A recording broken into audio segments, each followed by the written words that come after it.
Bueno, vamos entonces, si les parece, ¿empezamos o esperamos? Díganme ustedes.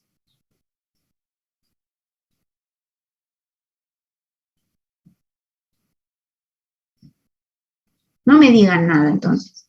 Empecemos, profe. Yo creo que ya... Sí, arranquemos. Sí. Arranquemos. Empecemos porque ya son 10, profe. Bueno, si no se hace tarde. 10. Bien, bueno, entonces vamos a ver balance ácido-base, evaluación del estado ácido-base. Y en vez de ver resolución de problemas, vamos a tener toda la información para que el martes que viene puedan resolver esos problemas.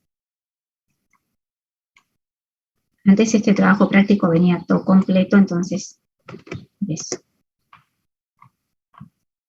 Ahí está.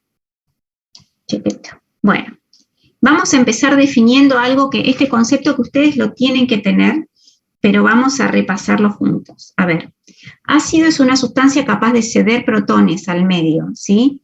Y base es una sustancia capaz de captarlo. La acidez de un líquido tiene dada por la concentración de protones. Dicha concentración se expresa en términos de pH, ¿sí? Entonces, estamos todos claros que el pH es el menos logaritmo de la concentración de protones. ¿Estamos bien? ¿Cuál es el rango de pH? Entre 7,35 y 7,45.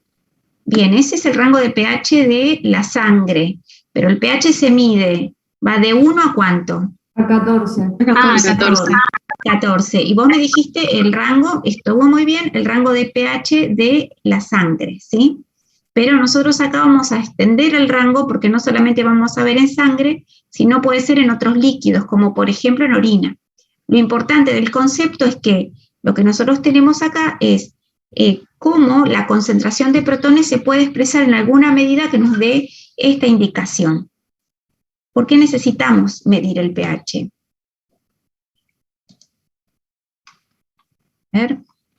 La producción diaria de ácidos como resultado del metabolismo y dieta hay que tamponarla para mantener el pH sanguíneo constante en sistemas tampón. Esto quiere decir que todo el tiempo se están produciendo protones por lo que es el metabolismo. De alguna forma tenemos que tamponarlos porque si no la sangre no estaría en 7,35, 7,45, trataría de estar, digamos, seguiría a sustancias más ácidas, es decir, menos de 7,35.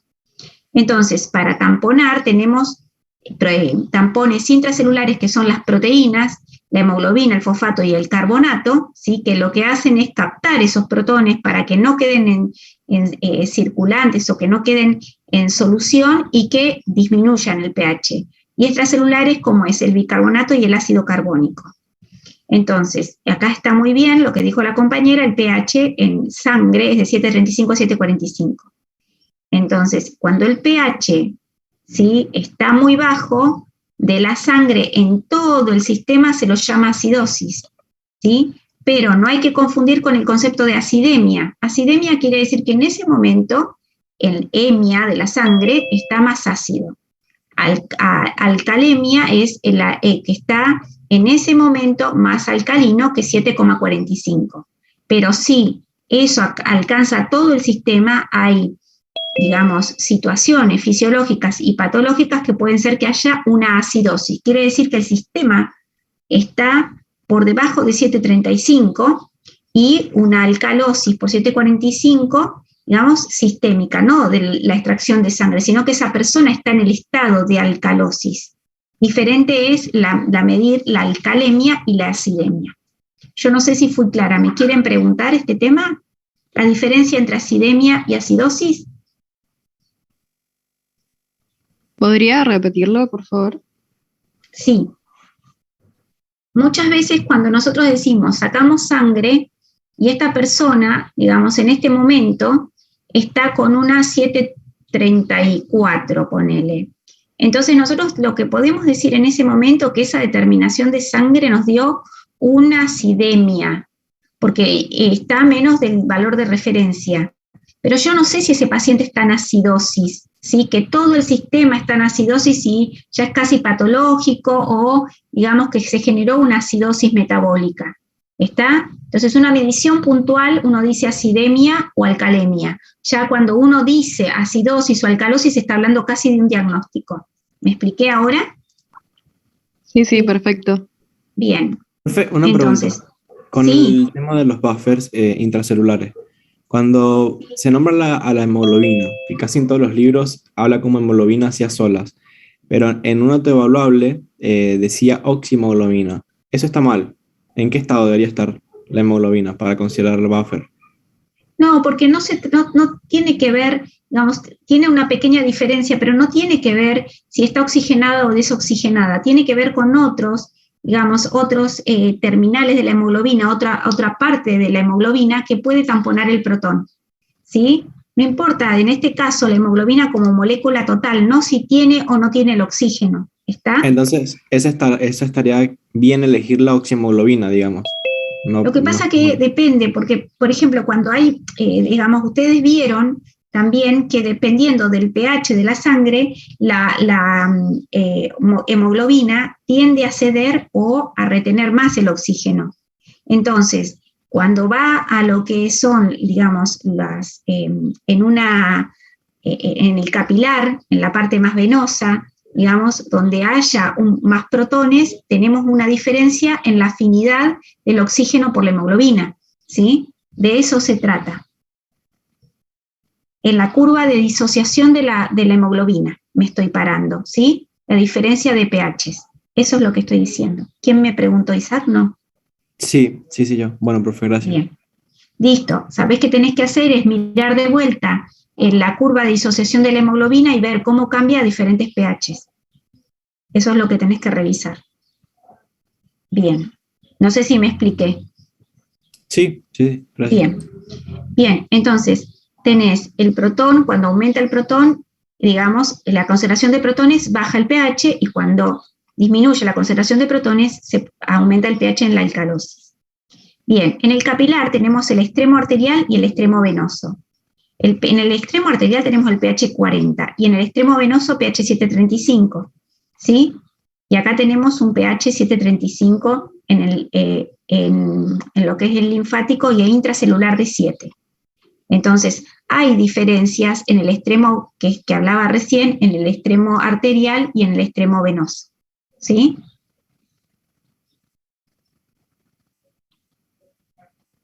Bien, en este caso tenemos cómo podemos hablar de normal y acidemia y alcalemia, como les decía recién, mediciones puntuales, ¿sí? Si estamos hablando de 735, 745 sería un valor normal, y esta es la concentración de protones y cómo varía el pH. Es para ver cómo para menos concentración de protones va a una alcalemia y para más a una acidemia.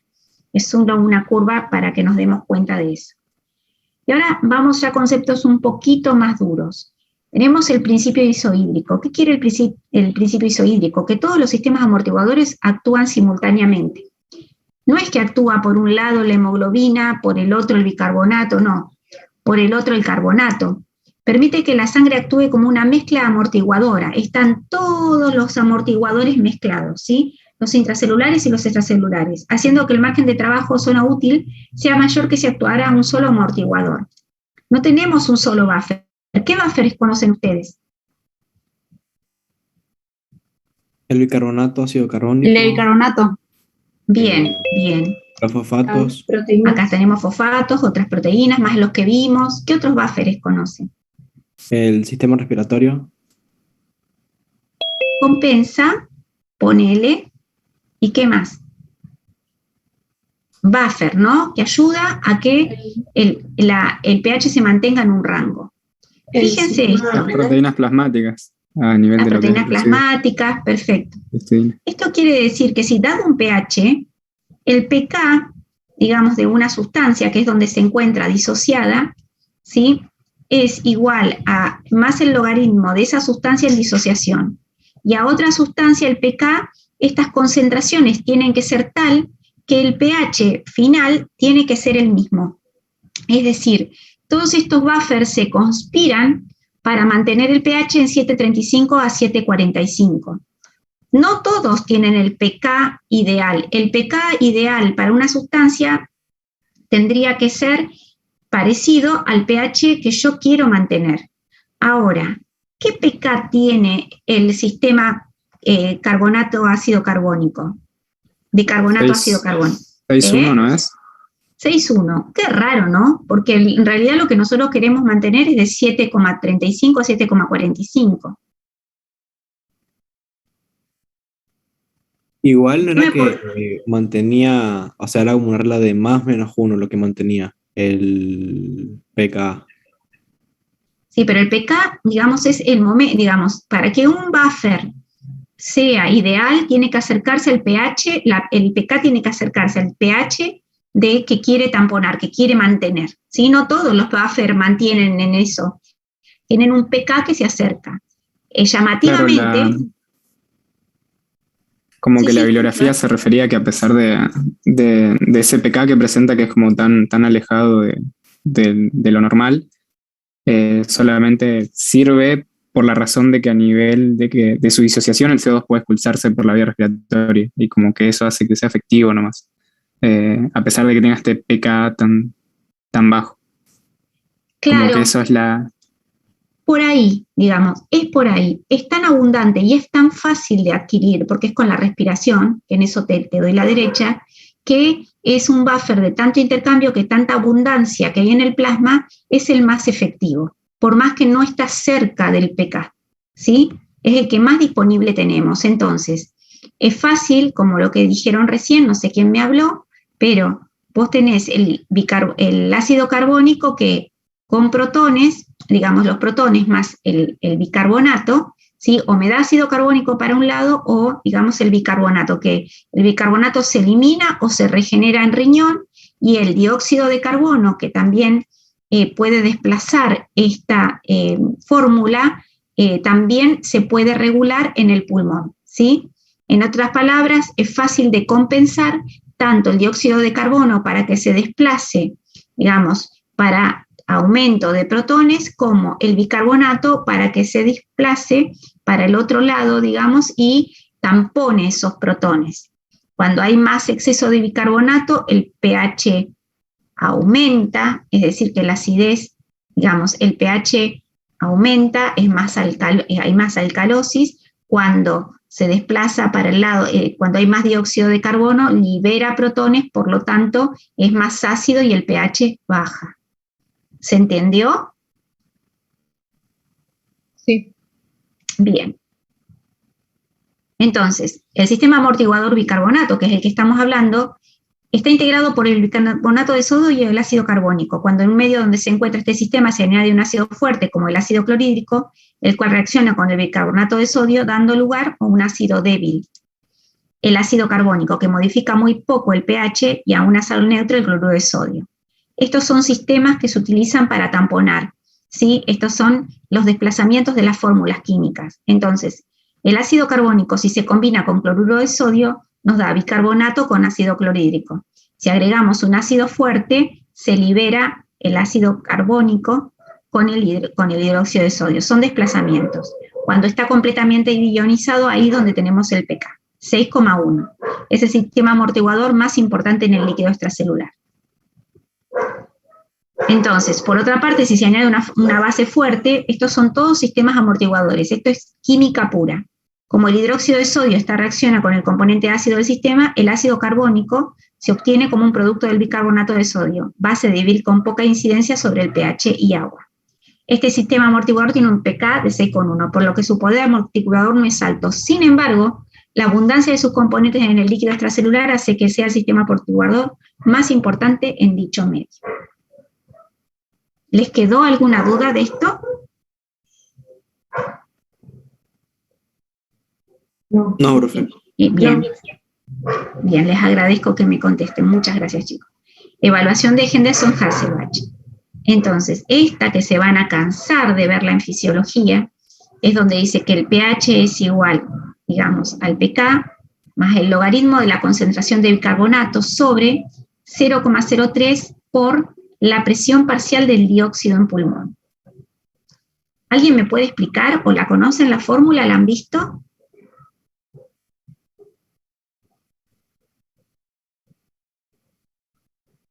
¿No? ¿En química? Sí, la vimos en química, pero no me acuerdo de la explicación. ¿No se acuerdan la explicación? Bueno, entonces tendría que ser esto Si tengo que comparar manzanas con manzanas. En realidad, acá tendría que ser la concentración de bicarbonato y acá abajo la concentración de dióxido de carbono, porque yo lo que tengo que sacar es, en referencia al logaritmo de la concentración de la disociación de esta molécula, más el pK me daría el pH, ¿sí? Lo que vimos también recién del principio isodídrico. Pero yo no puedo tener la concentración de dióxido, sí puedo tener la presión de dióxido en el pulmón por los gases en sangre por 0,03, que sería ¿qué? ¿Qué es 0,03? El coeficiente, El coeficiente de de solución. solubilidad. Perfecto, perfecto, ahí está. Entonces transformo la concentración de PCO2 en esto, ¿sí? En esta fórmula. Entonces, la ecuación de Hasselbalch diría que tenemos el pH, ¿sí? Que es directamente proporcional a la concentración de bicarbonato. Por lo tanto, cuando el bicarbonato aumenta, el pH Aumenta también. aumenta también. Entonces, y es inversamente proporcional a la presión de dióxido. Entonces, cuando la presión de dióxido aumenta, el pH Tiende a disminuir. Disminuye, se acidifica. disminuye. Perfecto. Bien, entonces, pH es igual a 6,1 por el logaritmo de bicarbonato sobre 0,03 por la presión de dióxido. Entonces, si el bicarbonato aumenta, el pH aumenta. Si el dióxido aumenta, el pH disminuye. Perfecto, mis chiquitos. Vamos. Entonces, mecanismo de regulación del equilibrio ácido básico. Sistemas amortiguadores. Tenemos, dijimos recién, de bicarbonato, los fosfatos, ¿sí? Y las de proteínas. ¿De fosfatos a dónde predominan? Intracelular. A nivel y intracelular. renal. Perfecto, y de proteínas. Muy bien, sistema respiratorio y sistema renal. Son los mecanismos de regulación de ácido base. Hoy no vamos a ver las compensaciones, pero tenemos que tenerlo en cuenta para poder entender y luego interpretar un gas en sangre. ¿Qué puede estar pasando, por lo menos? ¿Sí? Entonces tenemos sistemas amortiguadores y sistema respiratorio y sistema renal. El mecanismo respiratorio, como vimos recién, si yo aumento el dióxido de carbono, con el desplazamiento de la fórmula, se forma ácido carbónico y lo que aumenta son los protones. ¿Y cuándo aumenta el dióxido de carbono, por ejemplo? ¿Tienen alguna idea? ¿Cuándo aumenta el dióxido de carbono? Y por No sé, ejemplo, una cuando hipoventilan. Sí, perfecto, Mía, cuando hipoventilamos, es decir, cuando se contiene la respiración mucho o cuando hay una hipoxia, ¿sí? Aumenta el dióxido de carbono por hipoxia, a ver, se respira menos, entonces no puedo eliminar y se empieza a acumular el dióxido del metabolismo, ¿no? Entonces, en ese caso, aumentan los protones, se produce un aumento de protones porque aumenta el dióxido de carbono en relación con lo que había. Ese es el mecanismo respiratorio. Entonces tenemos una reguladora respiratoria de acidosis metabólica que si baja el dióxido de carbono más agua, el ácido carbónico baja el bicarbonato y aumenta el protón. Tenemos un centro respiratorio, ¿sí? Que sensa esto, y entonces, ¿qué pasa? Le dice el centro respiratorio en el cerebro, lo que le dice es al pulmón, hay que aumentar la frecuencia de ventilación y la profundidad de la respiración porque tenemos que bajar el dióxido, ¿sí? No nos está conviniendo para que baje el protón. Este es un mecanismo de compensación que yo no pretendo que aprendan ahora, pero que yo quiero, lo que se quiere es que se vea la relación, que pasa la relación con la respiración y la ventilación y el pH de la sangre. ¿Se entendió? Sí, sí. Sí, profe. Sí, profe. Bien, bien. Entonces, al revés, cuando hay una alcalosis respiratoria, ¿qué pasa? Aumenta el dióxido, ¿sí? En este caso, el bicarbonato se desplaza para este lado y lo que se elimina es demasiado dióxido. Por ejemplo, las personas vieron las crisis histéricas, las hiperventilaciones, esto sostenido de personas que tienen crisis, crisis histérica, pueden provocarse una alcalosis respiratoria porque lavan mucho dióxido, por ejemplo, ¿sí? Eso aumenta el bicarbonato, baja los protones y en el centro respiratorio, ¿qué hace? baja la profundidad y la frecuencia de la ventilación, que esto es de tipo, en algún momento tiene que parar eso, es decir, la persona tiene que parar de hiperventilar, ¿sí? Porque lo que hace en realidad está subiendo dióxido, es decir, está lavando el dióxido, perdón. Entonces lo que yo necesito es aumentar un poco el dióxido porque para que aumente el pH. Bien, perdón, al revés. Acá está al revés, tiene que bajar el pH en este caso. No necesito que lave tanto dióxido. Cuando yo respiro profundamente y rápidamente, lo que hago es deshacerme de ese dióxido demasiado. ¿Los compliqué o se entendió? Se entendió. Bien, bien. Acá les presento, nosotros los bioquímicos amamos el Davenport. Lo van a ver el año que viene cuando vean las compensaciones y la integración. Pero es un diagrama que es la concentración de bicarbonato versus en función del pH, ¿sí? Hay un rango que es normal. ¿Ven esta curva? ¿Sí? Esta curva quiere decir que el bicarbonato en cuanto va aumentando, y hay un rango de pH 7,4, que las concentraciones de bicarbonato oscilan acá, excepto que la persona esté con una acidosis respiratoria o con una alcalosis respiratoria. Si la alcalosis es de origen respiratorio, lo que va a pasar es que el pH va a estar en 7,55, es decir, una alcalosis, ¿sí? Y el bicarbonato va a oscilar acá, fíjense que está entre 20, por ejemplo, y 28, ¿sí? En cambio, en realidad los valores de bicarbonato tendrían que ser como media 22 a 26, como media 24.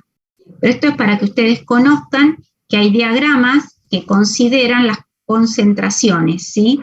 De bicarbonato en función del pH. ¿Alguna pregunta, chicos? Profe, perdón, ¿podría volver a explicarlo? Se me acaba de salir. Mirá, sí, bueno, mira, dependiendo, por ejemplo, acá tenemos una PCO2 de creo que dice 40, acá 20, no puede ser porque es normal, en una alcalosis respiratoria acá. Bien, nosotros lo que tenemos acá es una acidosis respiratoria, es decir, que es de origen respiratorio esta acidosis. Bueno, en esta acidosis respiratoria, si bien nosotros tenemos un bicarbonato de 24, que es normal, pero el pH de la persona, si yo lo miro en el Davenport, es de 7,25, es decir, que es una acidosis, sin duda. ¿Sí? Un normal estaría en pH de 7,35, 7,40. Lo importante acá es que ustedes sepan que hay un gráfico que relaciona la concentración de bicarbonato en función del pH y nos puede dar información cuál es el origen de esa acidosis. Si es alcalosis respiratoria, si es de origen una alcalosis respiratoria, ¿sí? Y cómo se desplaza esa curva, ¿sí? Eso es lo importante.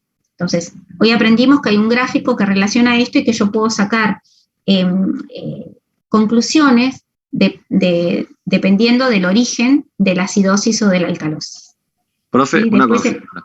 Sí. ¿El gráfico es exclusivamente para la alcalosis o acidosis respiratoria o también, por ejemplo, para la metabólica y otros? También las metabólicas también, los podés meter en un Davenport, de hecho los metés, y es como una estrella que se ve y que nosotros usamos mucho en laboratorio.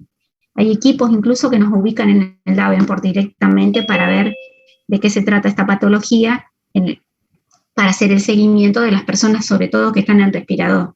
Y ni hablar ahora con el tema del COVID, ¿sí? Ni hablar, lo que los usamos. Ah, ok, muchas gracias, profe. ¿Listo? Bien, el mecanismo renal, ustedes me dijeron que lo habían visto. Bueno, acá tenemos transportadores, siempre se ubican, ¿no? Luz, ¿sí? Y la parte vasolateral. ¿Por qué? Porque mis alumnos saben que ¿qué tenemos en la vasolateral siempre? La bomba sodio. Bien ahí, vamos aprendiendo. Entonces, siempre ubicamos la vasolateral, entonces me da la fuerza para que se pueda, la energía para que se pueda transportar. En el lado luminal, lo que tenemos acá es un antiporter protón-sodio que bombea sodio hacia afuera y se forma bicarbonato, y está una anhidrasa carbónica también en la luz, que forma del ácido carbónico forma agua y dióxido de carbono. Este dióxido de carbono es capaz de difundir, entrar de vuelta a la célula, combinarse para formar ácido carbónico y otra vez, y bombear otro protón para afuera. Y de esta forma puede bombear protones, dependiendo del pH de la sangre peritubular. Entonces, si es necesario y hay una acidosis, puede pasar que se bombeen protones y salgan a la luz acá. Entonces, puedo descargar protones. Por el otro lado, si hay dióxido, por ejemplo, y es necesario, este dióxido puede pasar para acá y, digamos, no se bombean estos protones. Entonces, en el túbulo contorneado proximal tenemos un sin-porter, un antiporter de protones, ¿sí? Y en la parte basal está este sin-porter sodio bicarbonato, que saca bicarbonato de la célula, y la bomba de sodio-potasio. También el dióxido de carbono que difunde libremente.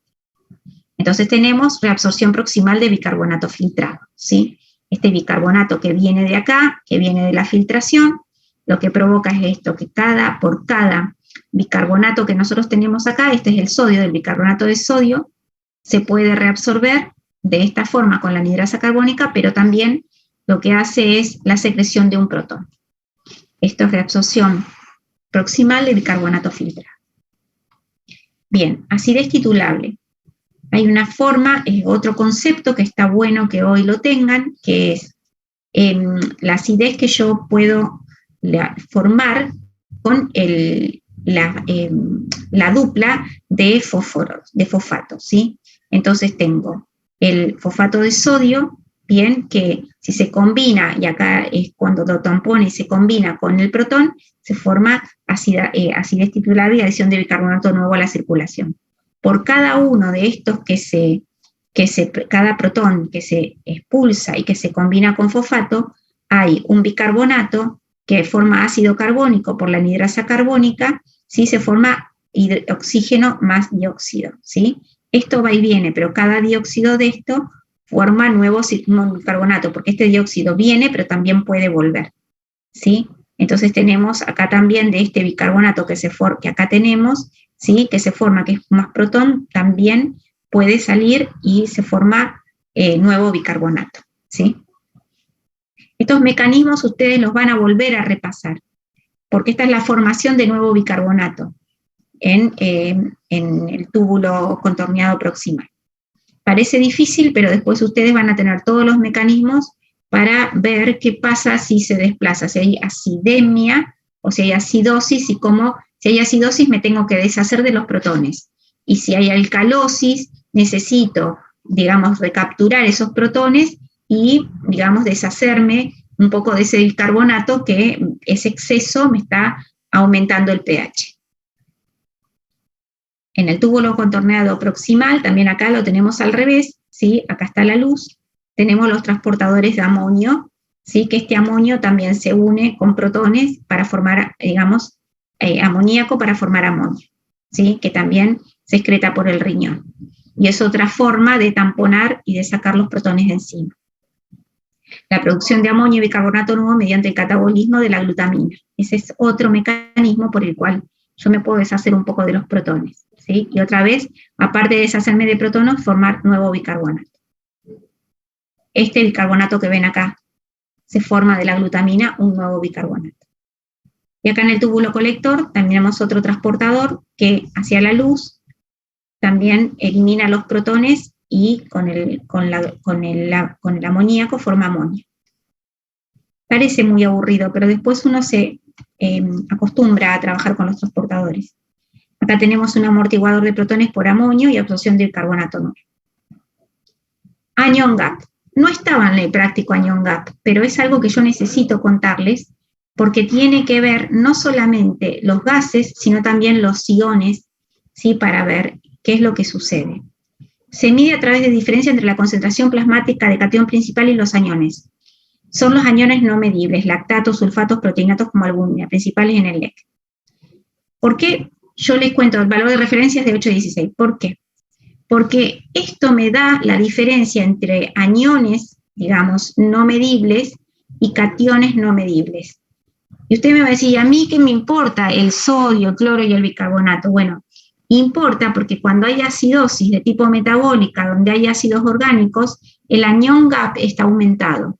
Es decir, que yo tengo que relacionar también la concentración de los aniones y de los cationes para poder interpretar cuando hay una acidosis, ¿sí? Entonces, lo único que les pido es que hoy les quede por lo menos esta notita de color de que el anión gap es importante para interpretar los gases en sangre si, por ejemplo, hubiera una acidosis respiratoria o una acidosis metabólica. Si el anión gap está aumentado, se podría tratar de una acidosis metabólica. ¿Los embarullé o se entendió? Se entendió, se entendió. Se entendió. Bueno, entonces el anión gap se saca con el sodio que se puede medir menos el cloro y el bicarbonato, ¿sí? Menos el cloro. El sodio es positivo, son los cationes medibles, menos los aniones medibles, que es el cloro más el bicarbonato. Pero esta diferencia me da los aniones no medibles. Si en general, por ejemplo, hay ácidos orgánicos o una intoxicación por ácidos, como por ejemplo, no me quiero meter mucho en patología, pero algunos por salicilatos, los nenes que por ahí antes se usaba más la aspirineta, y a los chiquitos les gustaban mucho las aspirinetas, las naranjitas. ¿Ustedes las conocen? Las aspirinetas naranjas, son bastante ricas. Sí, mi abuela. Mi abuela lo daban como caramelo, sí. Bueno, habían accidentes muy desgraciados porque nos gustaban a los chicos las aspirinetas, pero a mí hay que comerse aspirineta, pero la intoxicación por aspirinetas es característico, aparte que produce, digamos, una acidosis, pero se aumentaba porque son los aniones orgánicos, entonces había aniones por ahí y se daban cuenta que podía ser. Aniones, vieron que los ácidos cuando se disocian, está la parte negativa, que es el anión, y la parte positiva. ¿Me explico? No tengo un pizarrón ahora para escribirlo, pero son esos los que empiezan a aumentar y que me desplazan esta fórmula de anión gap. También hay ácidos orgánicos, como los ácidos de los chicos que tienen problemas metabólicos y que generan o no pueden destruir determinados acidosis, entonces tienen acidurias o acidosis y acá aparecen los anión gap, hay una brecha aniónica, se llama. Bien, entonces tenemos acá el sodio, sí.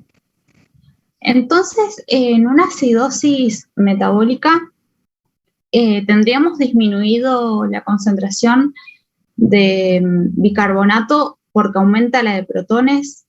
¿O tendríamos disminuido la concentración de bicarbonato porque la reacción se desplaza hacia la izquierda para producir más? Sí. Fue como o para disminuir el dióxido de carbono. Bien.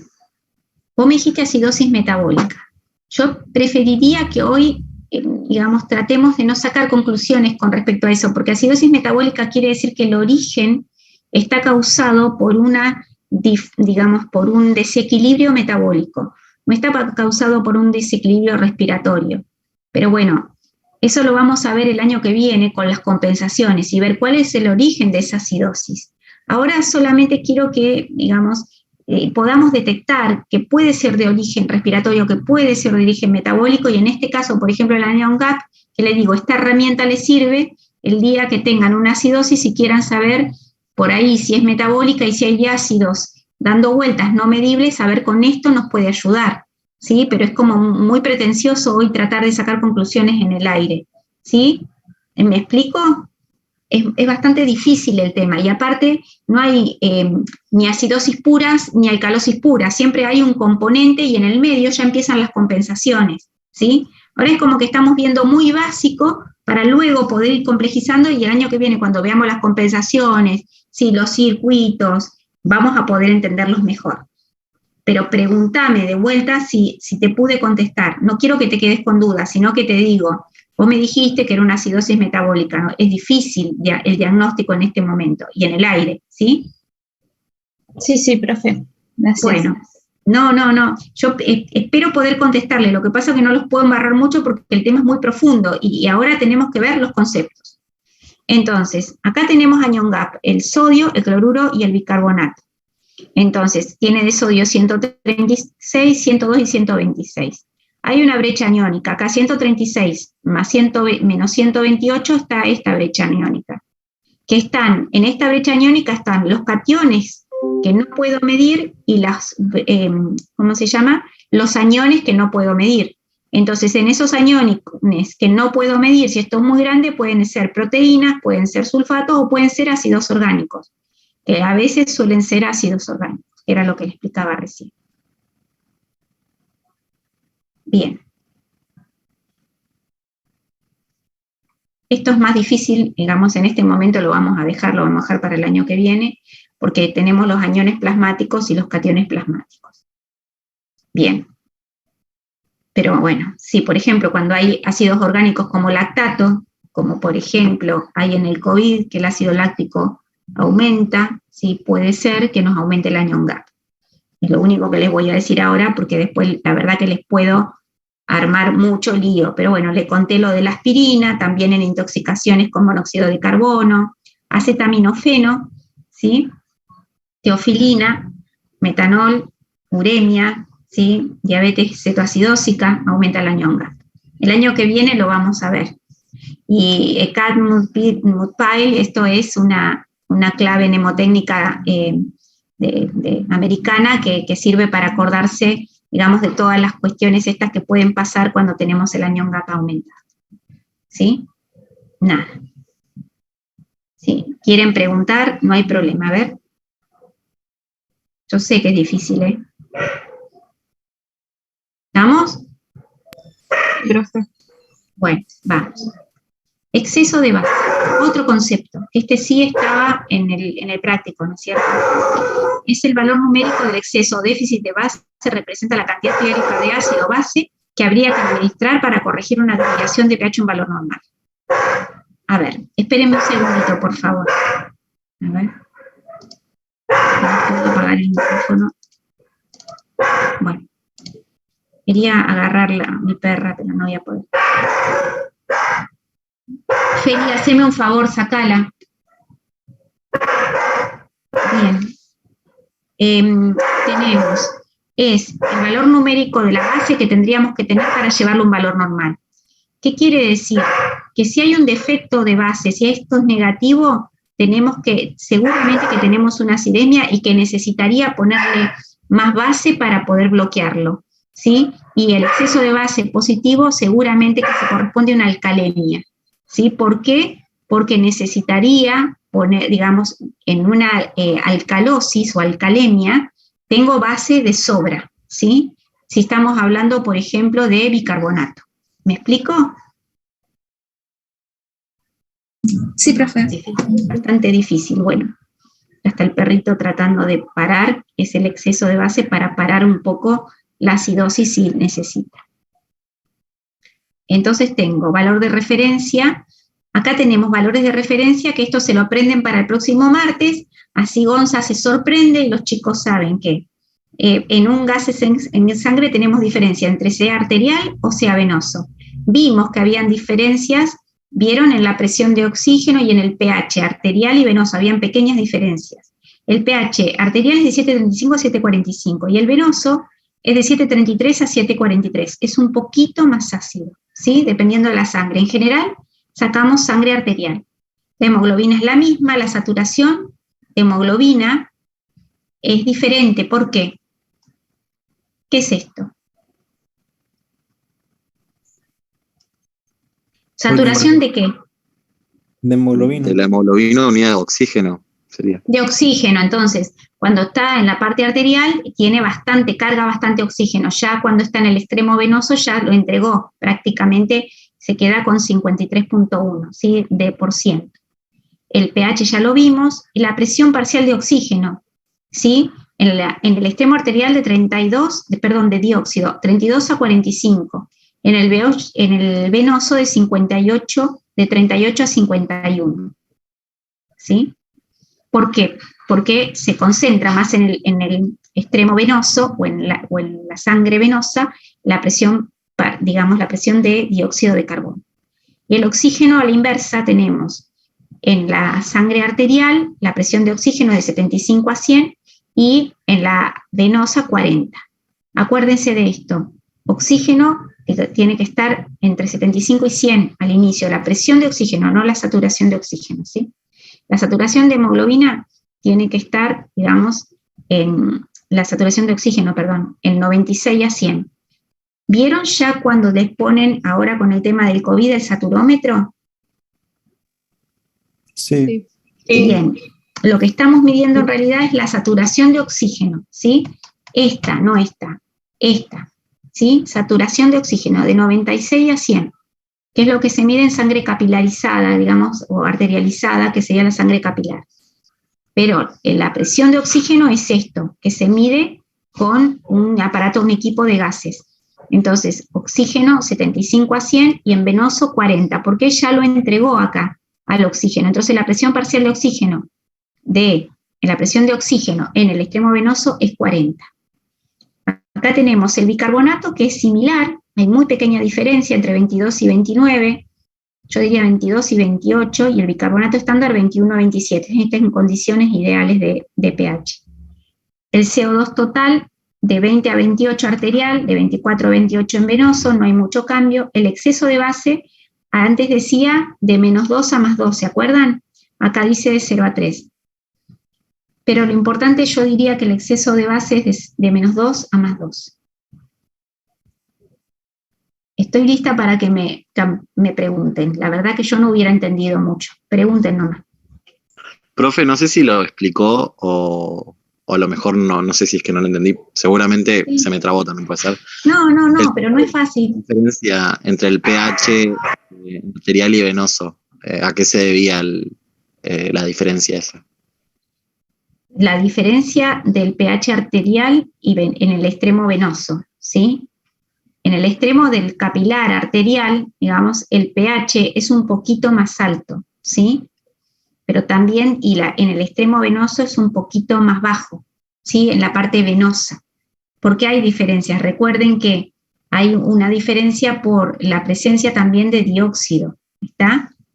En la parte, fíjense que hay una pequeña diferencia acá de 38 a 51, y la presencia de dióxido desplaza un poquito también lo que es el pH, ¿sí? Por el desplazamiento que tenemos. Y en cambio acá, digamos, tiene menos PCO2, entonces el pH es un poquitín más alto, pero muy poquitito. Ah, ok. Sí. ¿Cuál es la diferencia entre el bicarbonato actual y el estándar? Estoy viendo y no Claro, sé. sí, es un concepto más difícil, pero el bicarbonato estándar sería en condiciones de pH, digamos. Ustedes lo tienen descrito, vamos a dejar de compartir, déjenme un cachito, voy a mirar el base buffer, está descrito.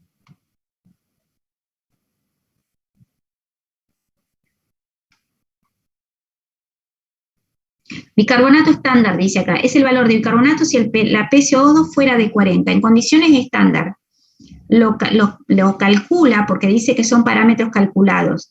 Vieron que en el trabajo práctico dice parámetros medidos, que son los que los equipos tienen potenciómetros y directamente los miden.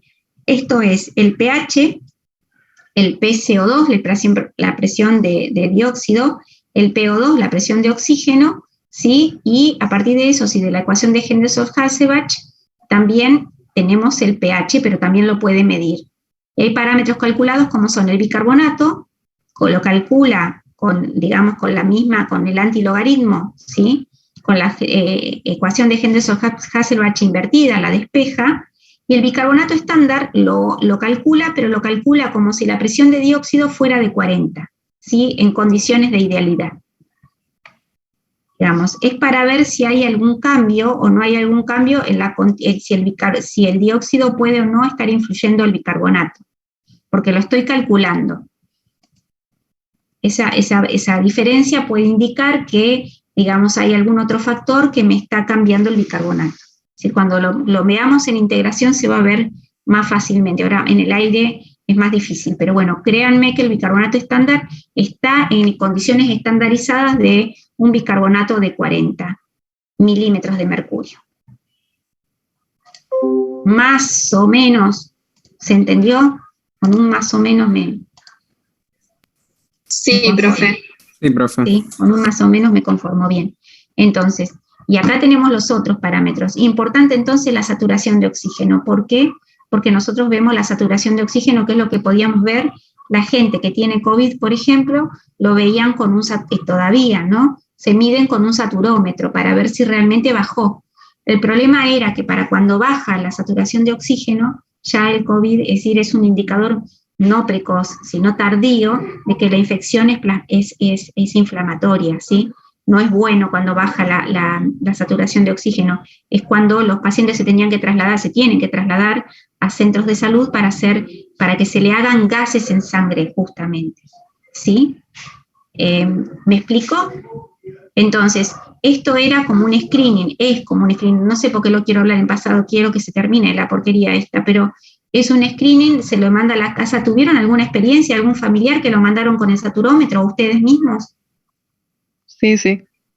Bien, entonces lo que se hace es cuando se llega a la guardia, se le saca gases en sangre y gases arteriales para corroborar si esa saturación tiene que ver con la PO2, que es lo que yo quiero ver, ¿sí? Y la PCO2, bien, para ver si realmente la oxigenación de la sangre está bien.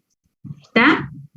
Para eso se usan los gases en sangre. Entonces yo puedo ver de qué origen y si estaba compensado o no, si la persona realmente, la saturación estaba mal, la corroboro por gases en sangre, no por el saturómetro, sino por gases en sangre, que es lo más preciso y me da todos los componentes. Bien.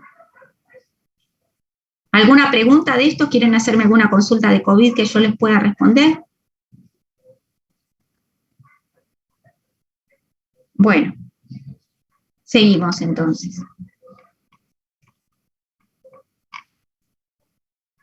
Bueno, y acá está lo que teníamos del trabajo práctico. No, que me había ido el carancho. Bien, acá tenemos pH 735, el PCO2 3545, seguimos con sangre arterial, lo mismo que vimos de bicarbonato, concentración de bicarbonato estándar de 24, ¿sí? Exceso de bases en sangre, ahí decía de 2 a 3, de menos 2,3 a más 2,3. Como verán, cada uno con su librito, más menos 2 decía uno, el otro de 0 a 3 y este de menos 2,3 a más 2,3. Tenemos la presión de oxígeno, ¿sí? de 75 a 100, y el contenido de dióxido de carbono en plasma, sí, que vimos de 22 a 28, dependiendo. Y la saturación de oxígeno de 95 a 98. Esta es otra bibliografía. Así que bueno, acá hay alguna diferencia, no solamente, sino en las edades. Adultos de 7,35 a 7,45, recién nacidos de 7,32. Fíjense cómo con la edad puede haber algún pequeño cambio en el pH, ¿sí? La presión de oxígeno, de dióxido, también puede cambiar en adultos y en niños. Esto es muy importante, porque no podemos comparar por ahí unos gases, si se parecen mucho, pero hay alguna pequeña diferencia. La concentración de bicarbonato es en adultos y niños de 21 a 28, lo habíamos visto, pero en recién nacidos de 16 a 24, es decir, un poquitito inferior. La presión de oxígeno en adultos y niños de 80 a 100, y en los recién nacidos es más baja. Y la saturación en adultos y niños a 95 a 100, y en ancianos a 95, y en recién nacidos un poquito más bajo. Bien. Entonces ya vimos los parámetros medidos, los parámetros calculados, esto de delta buffer, el exceso de buffer, y tenemos otros parámetros programables. Bien. Ya entonces estarían listos, como por lo menos para repasar esto, ¿sí? Y el martes que viene poder sacar cálculos, o por lo menos poder apreciar cuál es la diferencia. Les recomiendo que primero, para poder analizarlo, ¿sí? Era el capítulo que aparecía, que dicen acá. ¿Cuál usamos? El del B y Taylor, ¿no? Era el capítulo que aparecía, supongo que sí. No entiendo. Hablando de los valores de referencia, profe. Ah, sí, sí. Sí, a ver, hay algunos que son estándar, hay alguna pequeña diferencia en exceso de base, pero después son todos parámetros que son muy, muy finos y muy medidos, ¿sí? Entonces, yo quiero que para el martes esté muy claro cuál es el parámetro arterial, cuál es el parámetro venoso, cuál es la concentración, cuál es la presión de oxígeno que se puede esperar, cuál es la saturación de oxígeno que se puede esperar. Entonces, ¿qué pasaría si nosotros tenemos el pH arriba de 7,45? ¿Qué esperaríamos con el bicarbonato? Está aumentado. Según Está lo que aumentado. vimos. esté aunque sea un poquito aumentado, porque yo estaría esperando de que esté un poquito aumentado. Y si está en un pH bajo, menos de 7,35, estaría mirándolo a ver qué pasó. Estaría disminuido el bicarbonato. Podríamos esperar, dependiendo después, vamos a integrar si era de origen respiratorio, si era de origen metabólico, pero lo que tendría que pensar respecto de los ácidos y equilibrios químicos es que ese bicarbonato estuviera bloqueando, es decir, o neutralizando o tamponando los protones, por lo tanto bajaría. ¿Sí? Otra cosa que tengo que mirar es la presión, la saturación de oxígeno y la presión de oxígeno, ¿sí? Para ver si la saturación de oxígeno y también qué otra cosa importante había que yo tenía que ver para poder sacar conclusiones. La presión parcial de dióxido de carbono. La de dióxido de carbono, porque tenía relación directa, sí, con el pH también, porque podría ser, si estoy en una acidosis, que la presión de dióxido estuviera aumentada y a la inversa, ¿sí? Disminuida en un pH más bien alto. Pero todas esas cuestiones la van a poder. También hay un montón de otras cuestiones. Exceso de base tenía que ver, si, digamos, un exceso de base muy positivo, quiere decir que hay bastante base dando vueltas, lo que me podría indicar también que estamos ante una alcalosis metabólica, no metabólica, una alcalosis o alcalemia, ¿sí? Y un déficit de bases quiere decir que se están usando, así que es probable que estemos hablando de una acidemia, ¿sí? Exceso de base. El anión gap, ¿se acuerda que era la diferencia entre los aniones medibles y los cationes medibles y los aniones medibles? Porque eso me podrían dar si hay en aniones no medibles, que no son los que no puedo determinar, pero puedo darme cuenta que están por una diferencia, que puedo hacer la diferencia de lo que sí puedo medir.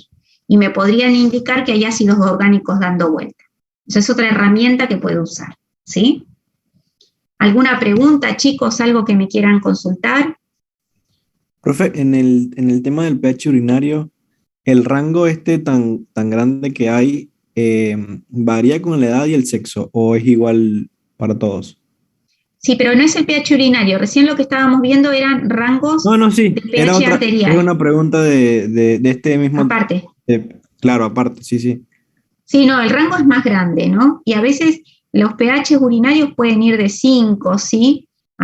Podemos tener pH de 5 y no pasa nada. Está eliminando protones porque lo necesita.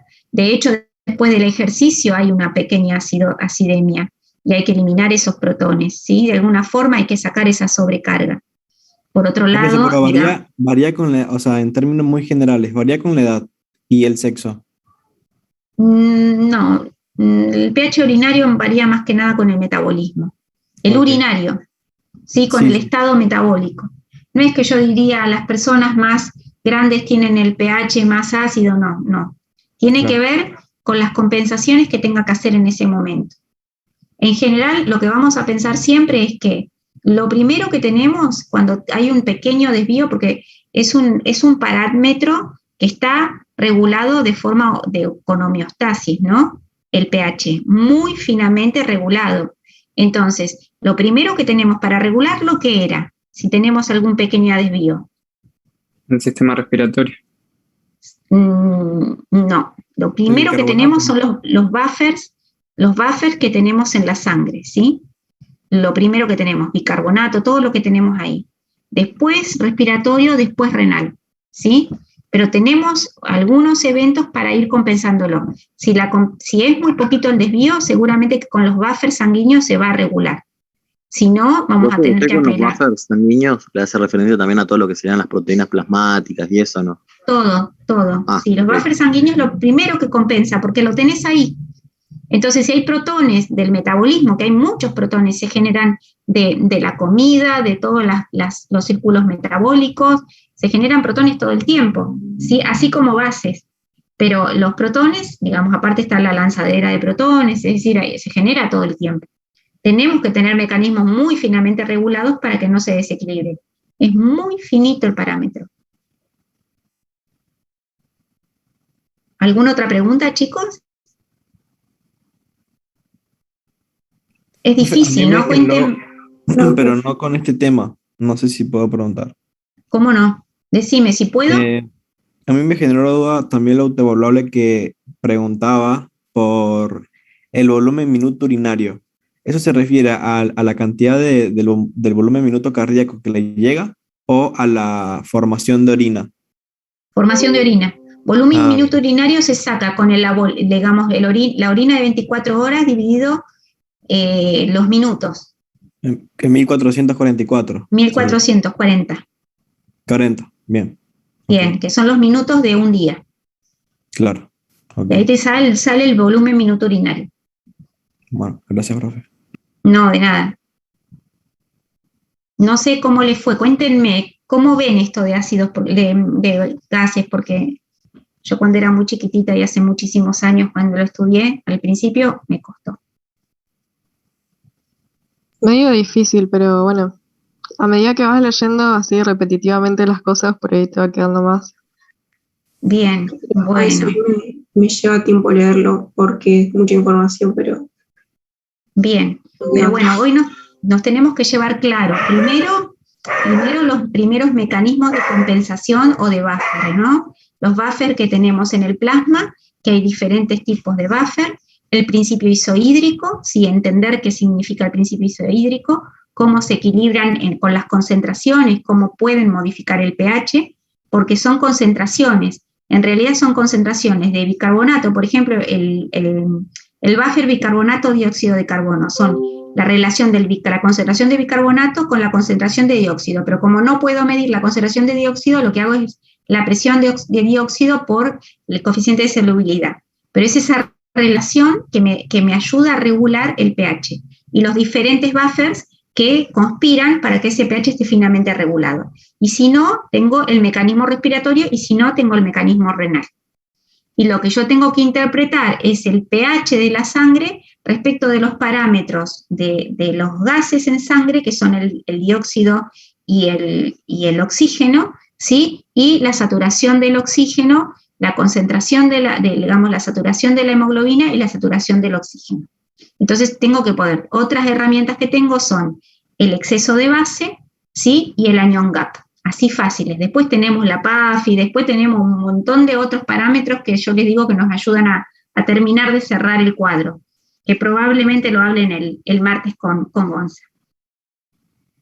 ¿Estamos entonces? Pero, o sea, a mí me quedó una consulta de exceso de base, por ahí no entiendo bien a qué se refiere el más y el menos. O sea, ahora es como que lo estoy leyendo, pero no me termina de cerrar. Bien, si el exceso de base es negativo, quiere decir que faltan bases. Y lo asociaría a Acidosis. Sí. Una acidosis. bien, o una acidemia, bien, diría yo. ¿Sí? Muy bien, muy bien. Bien, entonces si es negativo quiere decir que me faltan, que no tengo exceso, me faltan bases. En vez de exceso de bases, me faltan bases. ¿Sí? ¿Se entiende? Ah, está bien, profe, sí. Profe. Bien. Bueno, Por ejemplo, ¿otra pregunta? en ese caso sería una, un anion gap aumentado con bicarbonato disminuido, por ejemplo. Un anion gap aumentado, ojo, me estabas hablando de anion gap, no de exceso de base. Claro, pero para explicar la acidemia. Bueno, deberíamos, digamos, no sé qué tenés en tu cabeza esta acidemia. Contame tu acidemia, a ver, tu acidemia del ejemplo. Por ejemplo, en ejercicio intenso que acumulas lactato y te aumentan estos ácidos no medibles, tenés el anion gap aumentado. Y como Sí, un compensación poquito. va a tener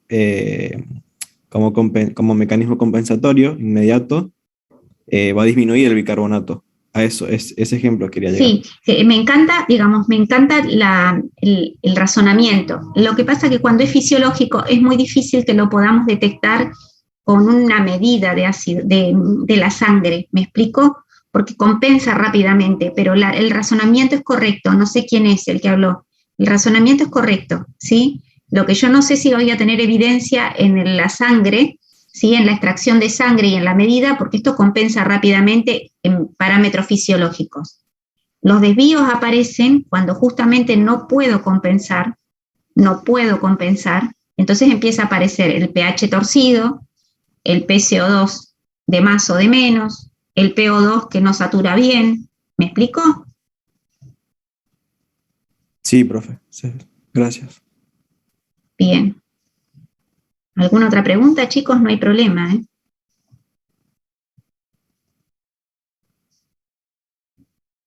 De otro práctico, ¿cómo quedó con lo de la orina completa el otro día? ¿Bien? A mí justo mi vieja me trajo ayer un análisis de orina y fue un poco más divertido verlo después que se entendían las cosas. ¿Entendiste algunas cosas? Sí, más o menos. No me cerró algo igual, pero no es Bueno, relevante la total, clase. no así que- dijiste de quién era, no dijiste de quién era. ¿Qué es lo que no te cerró? No, me llamó la atención porque cuando analicé, escucha. Cuando vi los resultados apareció una proteinuria leve y también en lo que era aspecto macroscópico se veía turbio, según lo que era el informe. Ajá. Así que yo dije, bueno, tenemos proteínas, se ve turbio, puede ser que si me voy a ver los neutrófilos me figuren altos y pueda ser una infección urinaria, digo. ¿Y? No, todo el rango tanto porcentual como total neutrofílico estaba normal, o sea, no daba el rango normal, Bueno, pero, no bien. claro, pero acordate que las proteínas, la proteinuria leve puede aparecer por Le un pregunté si había golpe. hecho ejercicio, Sí. pero me dijo que no, tampoco. Bien. ¿Mujer? ¿La de Sí. la de la orina? Ujú. Bueno, entonces ahí hay que ver muy bien si no hay contaminación de flujo vaginal, ¿sí? Hay que ver Ok. muy bien eso también. Bien. Igual, de todas formas, una proteinuria siempre debe corroborarse, pero hay que ver bien la recolección de orina, ¿sí? Y en el contexto. Pero Ok. está muy bueno lo que me contás, lo que nos compartís para analizar. Perdón, re pesado, capaz que no le importa a nadie, pero nada, era la cota. No, a mí sí me importa, me parece muy adecuado, es decir, me parece que está bueno, porque uno, por lo menos en mi forma de aprender, yo necesito ver ejemplos, si no me cuesta mucho.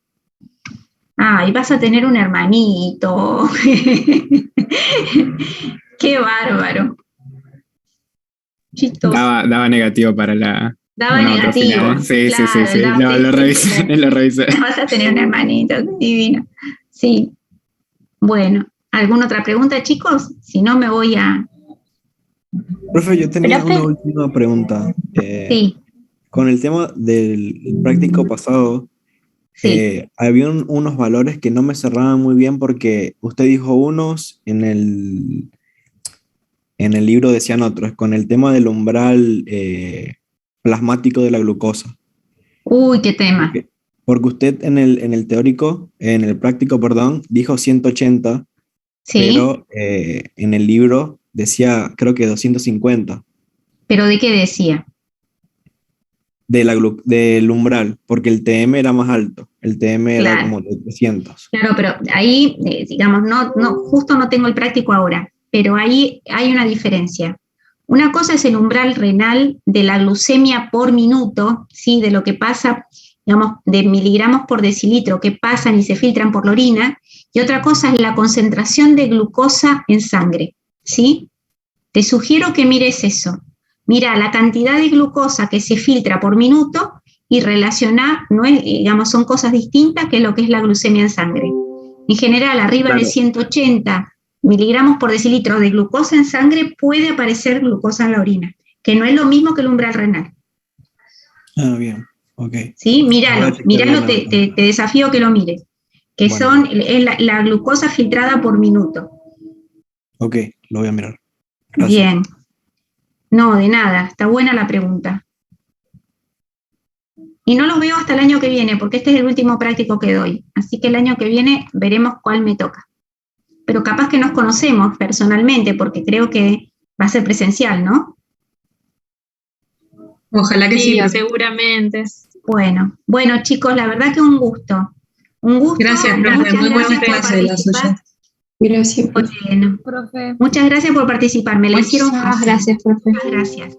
Muchas gracias, profe. Agarre muchos prácticos el año que viene. Bueno, Chao, profe.